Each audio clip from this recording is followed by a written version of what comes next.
Welcome to Nerd on Nerd with me, Jack Kempster. And me, Liam Underwood. And in this episode, we're going to be talking about Saga Volume 1. But as regular listeners will know, that comes later. First, we have catching up with Jack and Liam. So, Jack, how are you? Have you been up to anything fun lately? I'm good, thanks, Liam. Excellent. And the second part of my question, have you been up to anything fun lately? Yeah, I have. I went to a party. Oh, that sounds lovely. Was it one of your like hip hop parties that you like to go to? I'm sorry, what? Well, you're quite, what's the word? With it, I think. Do you? Yeah, because you live in that London. Well, you sort of live near that London where it's all very happening, right? Yeah, sure. No, but... So, I just thought it would be like a 24-hour rave that you'd have gone to. Well, no, you're picturing the wrong sort of party, I think. Because this party, as opposed to being a 24-hour rave with, you know, banging techno beats and you just wearing non-stop. like you're wearing like a mesh vest. Yeah, and glow bands, and I've And probably sunglasses. got glow body paint on. Yeah, and definitely a headband. Yeah, I wore a headband, but anyway. Okay. Instead of that, Liam, it was a surprise birthday party at someone's house Okay. with a wrestling theme. That's interesting theme. Bit of a throwback to their youth, I imagine. Bit of nostalgia. No, because the person it was is Sam, who is one of the hosts on Laws of Wrestling. Friend of the show. Friends of the show. Yeah, you've been on their episode once, I think. Yes, I have. And I think they invited me, but I haven't been in your neck of the woods yet. No, that's true. Because they all record in like one location, don't they? Yeah, they don't do what we do. No, probably smart. Probably. Yeah. But yeah, so it was his party. So and, sorry, you know, I have questions. Big surprise. I have questions. Go on. What's your question? So you said it was wrestling themed, right? Yep. So fancy dress. Yep. Everyone dressed up. Every single person there. So as we all know, you're a big fan of wrestling. Yep. Love wrestling. Who did you go as? Well, Liam, I'll tell you what. I'll play the game that I played with everyone else, which was a sort of guess who I am sort of thing. Okay. Okay. So I'm going to describe my outfit to you. I have a question before you start. Yeah, go on. I know, like the last time I saw you, you were going for this like shaved face look. Yeah, I'm still clean shaven. Still doing it, right? Okay. Because if you'd have had the beard, I would have said you'd have made like a perfect like mankind. Yeah, that's an old reference there, Liam. Don't think he is particularly in it anymore. No, but I mean, you're not going to go as like a modern, boring wrestler. You'll go as one of the classics, right? Like a Hulk Hogan. Didn't I? I don't know. Let's figure it out. Let's see. Right. Let's see. Okay, so can we just say I haven't watched wrestling in like at least I think 15 years. That probably won't affect how good your guesses are. Awesome. So picture me. Yeah. My hair's slightly long, Liam. So yeah. long hair. Long hair. Clean shaven. Clean shaven. Red dressing gown. Red dressing gown. Hugh Hefner. That's all you need. No. Oh, it is the same outfit I wore for my Hugh Hefner costume, but no, not him, Liam. What? Oh, I got it. Go on. Stan Lee in, I think it's Iron Man 2, where he's mistaken for Hugh Hefner. Oh, possibly. Though no. Okay. Rocky. No, it was a wrestler, Liam. I feel like you've lost. You've gone off course here. It was okay. Was it Mickey Rourke's character from The Wrestler? No, it was a WWE wrestler. Right. Long hair. Ed Hardy. And to that, Liam, I would say yes. Oh, is that right? Yeah, because I, Liam, was whoever people wanted me to be. Oh, the best costume you can have. Throughout the night, I was Undertaker. I was British Bulldog. I was Gold Dust. Did anyone ever like cotton on that you were just sort of? Yes, immediately when they said, "Who are you?" and I went, "I don't know," and then I just started saying wrestlers at them, and then every time someone else would ask what I was doing, I'd say a different wrestler. Okay. Did you not feel like you could have maybe put more effort into that? No, to be fair, when I said everyone was dressed up, what I mean is one of the other people there, Tom Hogan, also friend of the show. Yes, of course. He had come as crowd member number 4, which consisted of him not wearing an outfit but pretending he was a member of the crowd in wrestling. Okay. So I mean, he must have had a sign because a lot of the crowds hold up signs. There was a moment where he said, "I'm going to get a sign," and one of the party hosts, Jess, she said, "Oh, we've got cardboard," and Tom went, "It's a little bit small."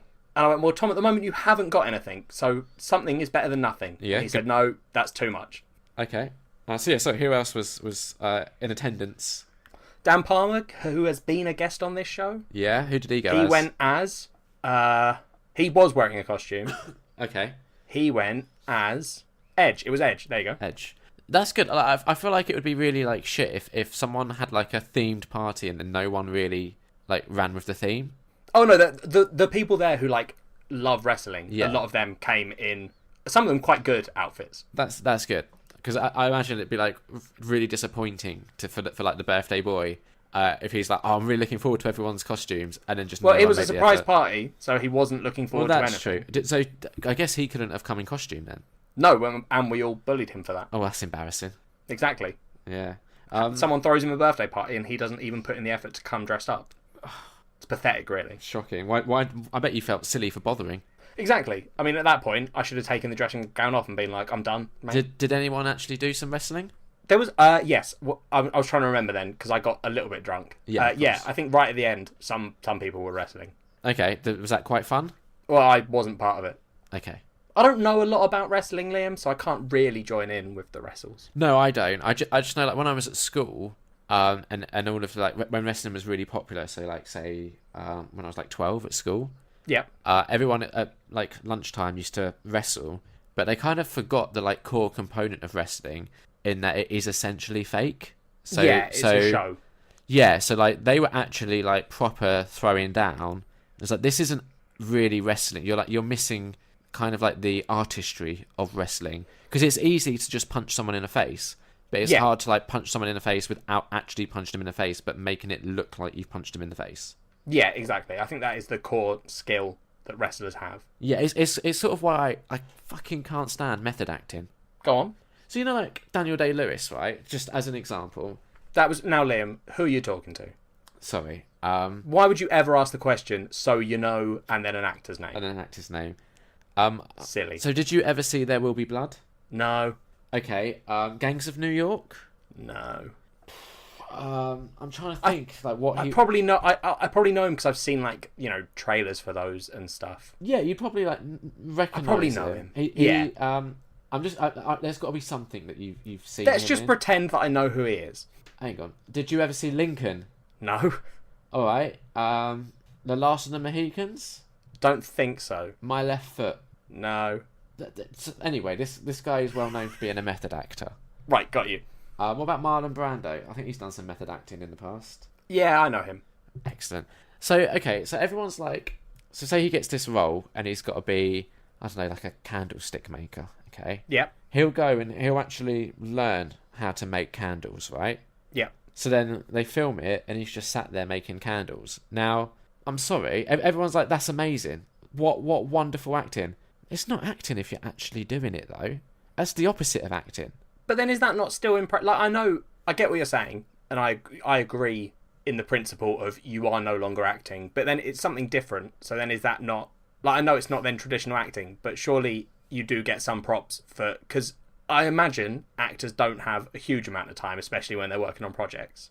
So to go and be like, I'm going to learn to make candles. Yeah, like, okay, so it is impressive, but I think if I feel like if you was a truly good actor, you wouldn't need to actually go and learn how to actually do it. You could just act at doing it, and if you was a good actor, that would be believable enough. But then that's different. But that's what I'm saying. Is it not like a different thing? Like, I get, like, it's not good traditional acting, as in they're not getting up there and being like, I can make you believe that I'm a candle maker, even though I'm not. Yeah. But then it is still something.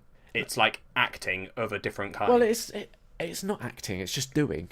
Well, do you know what I mean? no, It would be like... because then there's got to be a limit, like, because if someone's acting sad, Yeah. they've probably been sad at some point, and to display sadness in their acting, they're probably, drawing on the memories of what it's like to be sad. They're going, okay, when I'm sad, this is how I act, this is how people act when they're sad. So everyone is doing it, but method actors are taking that to extremes in that they do it for everything, right? Yeah. But I'm not dissing you, and I'm not disagreeing with you. I'm genuinely trying to, like, is it, I don't know.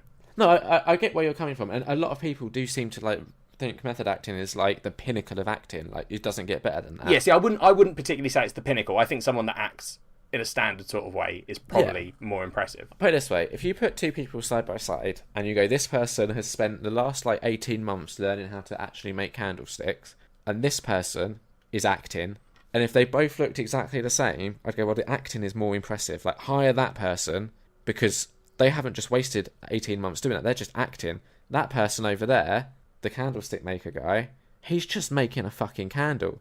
That's no help. Like, Yeah, no, that's fair. Do you think there's ever like casting directors and stuff who sit down and they go, "Oh, we want to hire these people. You know, we get them all in for auditions," and then like one guy comes in, he's like, "Oh, so what's the role?" And they're like, "Oh, you're a cobbler, so you're making shoes." Yeah. And he goes, "Oh, when are you filming? Because I do need to go and learn how to make shoes now." I think Daniel Day-Lewis might be very much like that. I get from what I've like read about him, he seems very into the methody side of things. Because at that point it would hinder the hiring process, I imagine. Because I'd probably go, "No, I'll get someone that's not gonna fuck off for a year." Exactly. I agree. It's like, it reminds me of, there was a story about so Peter Jackson was getting ready to make The Lovely Bones. Yeah, I've heard of that. And he initially cast Ryan Gosling, I think, as the dad in that. So Ryan Gosling actually got the role and then just decided by himself that he was just going to gain a load of weight because he felt that would be that appropriate for the role. Right. So when he shows up to do his acting and they see him, Peter Jackson's just like, "The fuck have you done?" And they had to get rid of him because they wanted Ryan Gosling. They didn't want Ryan Gosling. Not fat Ryan Gosling. Yeah, I felt quite bad, but equally, like, you got to kind of make sure you're on the same page as the filmmakers. Yeah, I feel like that's a situation where you need to ask. Yeah, it's like, do you want me to put on a load of weight? And I can imagine him with like quite hopeful eyes, and then yeah, I really want to put on some weight. Yeah, and they're like, no, Ryan. I'm sick of being a fucking sex symbol. Yeah, that's definitely. Yeah, there's so many levels to what he decided to do there that just seems so wrong. Yeah, definitely. It's like, another thing that I thought was quite funny is, Zac Efron, very soon, I'm seeing it on Thursday actually. Oh, God. He's going to be in Baywatch. Yeah. And he's got like quite a silly haircut for it. And I saw him on an American chat show and they were like, why have you got your hair like this? He's like, well, I wanted to keep it this way because normally with the filming process, they'll film like the whole thing, go through the editing, and then they'll want to do like pickups and they want to go back and reshoot some things maybe they haven't got a shot. Yeah. And apparently the filmmaker turned around and said to him, "I don't know why you've kept your hair like that. We could have just given you a wig or something. You did not need to keep your hair like that for like an unnecessary extra like 3 or 4 months." Which I quite... So he's just had a silly haircut because he was trying to be helpful, but they were like, "No, you don't need to, didn't mate." Need to. Yeah, I know. The thing is, he's so good looking. He pulled it off, the bastard. I'm sure he did, Liam. Yeah. So the party was a raging success, was it? Yeah, I think so. Was there any drama? No. No, that's a shame. It's always... I mean, I feel like drama at parties sort of stops once you get out of your teenage years. You would hope. Because but here's the thing: like at this point, at 25, my friendship group. Oh yeah, I know it's difficult for you to remember these years. Yeah. But back when, cast your mind back, Liam, to the early Roman era. Okay. You were fresh out of your teenage years. Yeah. Trying to avoid the gladiatorial pits. Yeah, exactly. Yeah. Right? You'd sort of cemented your friendship group, I feel. I definitely have. Yeah. I've got a group of friends that are like my core friends. And people come and go sort of thing, but there's that main group. Yeah. So like drama in that group doesn't really happen, because if it was going to happen, it would have happened by now. Yeah. So like, there's still every now and again something will happen, and but it's never like earth shattering like it is, I feel, in those TV shows about 18-year-olds. Yeah. Okay. Did you get to kiss anyone at the party? No, Liam, I was drinking wine from a bottle, so I was being very unattractive. I feel like that's an unfair assessment. I'm sure there's probably some ladies out there, maybe future listeners, who the thought of you in a dressing gown drinking wine from a bottle is making them weak at the knees right now. My favourite thing, Liam, was the bottle of wine perfectly fit in the dressing gown pocket. So I literally walked around the party with an open bottle of wine in my pocket. Just practical, isn't it, really? Exactly, that's how I felt. Yeah. So, ladies, form an orderly queue, please. Oh, I will vet them for you, because I'm nice like that. I don't think I want you to vet them. No, I think if I was to, I think I'd make the right choice. Yeah, do you? Yeah, I think I know what would be a good match for you when it comes to... Yes, that's true. The opposite sex. You would know what was a good match, but would you pick that? It depends. Exactly. There we go. There's the issue. If we have two options where it's like, oh, she'd be perfect versus she'd be funny, Exactly. I think it's about 50-50 on whether I'd get the one that was perfect. I could make no guarantees. Exactly. But that's the issue. I would keep her in mind. Cool, thanks. It's alright. I'd be like, after it all went horribly wrong with You'd the go, one "Oh, that I there just was thought this would be other funny, I'd be like, oh, should have let you had this one who would have been perfect for you. But Good times. it's all fair in love and war. Sure. What have you been up to, Liam? I haven't been to no parties. No? No. Haven't even been to D&D because I've just been so busy working extra hours and stuff. Oh. I know. It's just been uneventful is probably the best word. Yeah? Yeah, like last weekend, for example, with Alien Covenant coming out, more on that later, I spent the weekend just watching all of the Alien and Predator films in preparation for it. That's fair enough. I still haven't been to see Alien Covenant. I need to sort that out. We'll get to it later. I know. What did you think, though, watching all of the Alien and Predator films up to this point? So I'd seen most before. The only ones I hadn't seen previously was Predators and Prometheus. I didn't mind Prometheus. The thing is, it feels like it was written as a different film, and then someone went, this would make more money if we put it in the Alien universe, and then those components just feel like they've been shoved in, and they don't quite naturally fit. Yeah, no, it is a weird one, Prometheus, because I get why people don't like it. Yeah.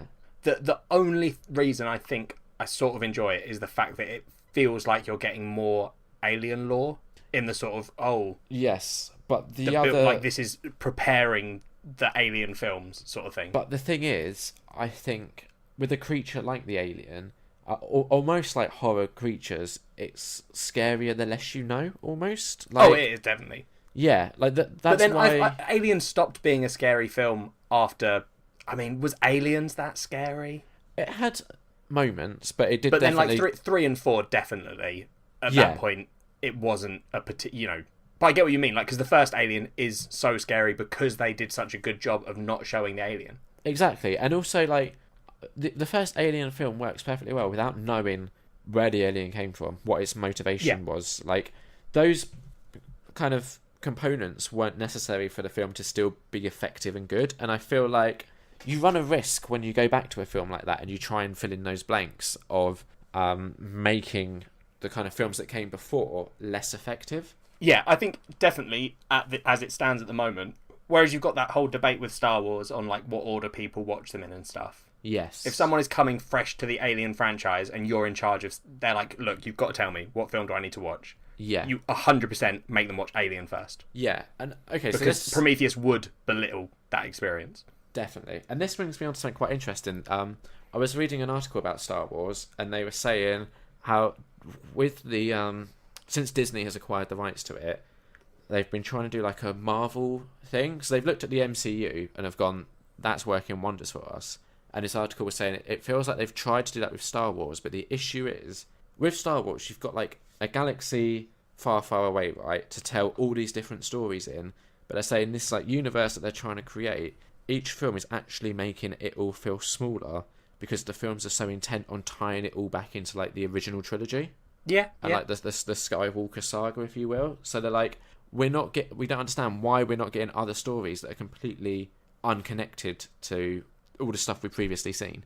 Yeah, because we're getting spin-offs like Rogue One, but that's all set on planets we know, sort of thing.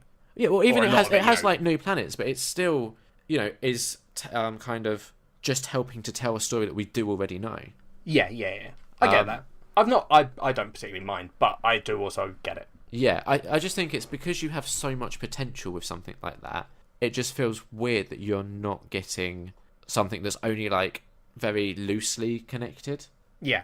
But yeah, so with the Alien films, I have to say, one thing that it didn't like bother me, but I didn't like that Prometheus kind of made the Alien versus Predator films like redundant, like it took them out of the canon.